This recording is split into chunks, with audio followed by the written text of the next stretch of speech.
पुराने शहर की तारीख में पहली मरतबा किसी खातून IPS ऑफिसर को साउथ जोन का new deputy commissioner of police मुकर्रर कर दिया गया, वो भी तेलंगाना में होने वाले लोकसभा यानी MP इलेक्शन के दौरान। स्नेहा मेहरा नाम की इस लेडी IPS ऑफिसर को बहुत ही अहम जिम्मेदारी सौंप दी गई। जी हां, साल 2018 IPS बैच से ताल्लुक़ रखने वाले स्नेहा मेहरा को इलेक्शन कमीशन के ऑर्डर से ही साउथ जोन का new deputy commissioner of police बना दिया गया और वक्त की कमी रहने की वजह से स्नेहा मेहरा ने फौरी तौर पर अपने अहदे का चार्ज भी ले लिया, क्योंकि MBT के लीडर अमजदुल्ला खान खालिद ने farmer deputy commissioner of police south zone P Sai Chaitanya IPS के खिलाफ इलेक्शन कमीशन को एक शिकायत की थी और इन पर एक तरफा कार्रवाई करने का भी इल्ज़ाम आयद किया था और इनकी साउथ जोन में लॉन्ग स्टैंडिंग ड्यूटी का भी तस्करा किया था, जिसके फौरी बाद इलेक्शन कमीशन ने सख्त नोट लेते हुए इस सिलसिले में कार्रवाई करते हुए P साई चैतन्या को यहाँ से ट्रांसफ़र कर दिया और फिर तेलंगाना स्टेट के DGP की तरफ से वसूल होने वाली पैनल ऑफिसर्स के नामों की लिस्ट के बाद ही स्नेहा मेहरा को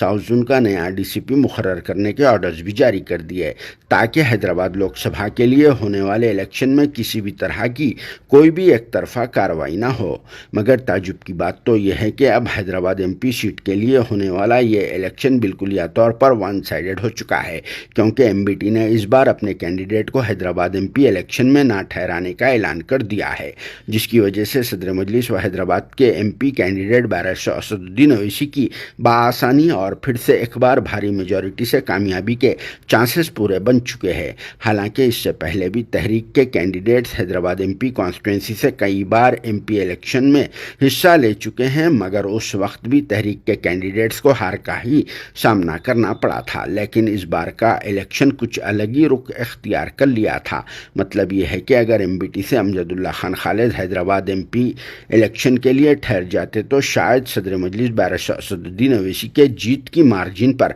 कुछ फ़र्क पड़ सकता था, क्योंकि खालिद खान के याकुतपुरा असेंबली कॉन्स्टिट्यूंसी से सिर्फ 878 वोटों के फ़र्क से हार जाने के बाद से उनके हौसले बहुत ही ज़्यादा बुलंद हो चुके थे और फिर हैदराबाद MP के लिए इलेक्शन लड़ने का भी इरादा कर चुके थे। मगर यहाँ भी बैरिस्टर असदुद्दीन ओवैसी के साथ याकुतपुरा की तारीख दोहराई जाने के खदशात के सबब तहरीक ने अपने कैंडिडेट को ना ठहराने का फैसला लिया और फिर सदर मजलिस की तायद का भी ऐलान कर दिया। वैसे भी एक बात बता देना ज़रूरी समझा जाता है कि हैदराबाद MP सीट पर से असदुद्दीन ओवैसी को अगले 20-25 साल तक कोई भी हरा नहीं सकता और हमारा यह दावा है कि BJP का तो कोई भी लीडर हैदराबाद MP सीट पर से कामयाब हो ही नहीं सकता। चाहे BJP के बड़े बड़े लीडर्स भी अगर हैदराबाद की MP सीट के लिए ठहर जाए तो इन्हें कोई भी कामयाब नहीं कर सकता। सिर्फ MBT के खालिद खान से ही जीत की मार्जिन पर कुछ फ़र्क पड़ सकता था। खालिद खान भी सदर मजलिस बैरिस्टर असद ओवैसी को नहीं हरा सकते, लेकिन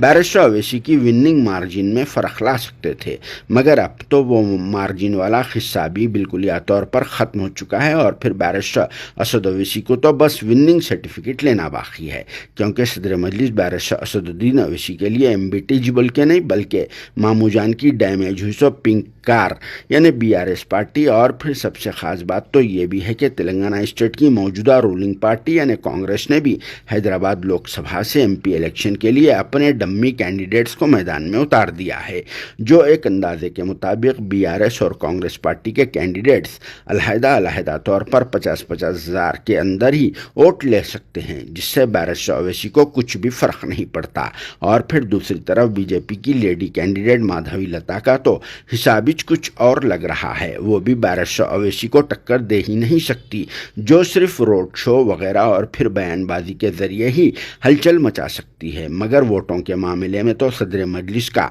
कोई भी कुछ नहीं उखाड़ सकता। और फिर अब MBT की तरफ से हैदराबाद MP सीट पर मंडला रहा था सो ख़तरा भी ख़त्म हो चुका है। MBT BRS और कांग्रेस की मदद से AIMIM के सदर बैरिस्टर असदुद्दीन ओवैसी इंशाल्लाह फिर से एक बार पार्लियामेंट में MP के तौर पर भारी मेजॉरिटी से कामयाबी हासिल करके दाखिल होंगे और हर बार के वैसा हमारे मुल्क भारत के मुसलमानों, दलितों और पिछड़े तबकात के लोगों के लिए अपनी आवाज़ को उठाते रहेंगे, जिन्हें बस सिर्फ और सिर्फ आप और हम सबके दुआओं की ज़रूरत है।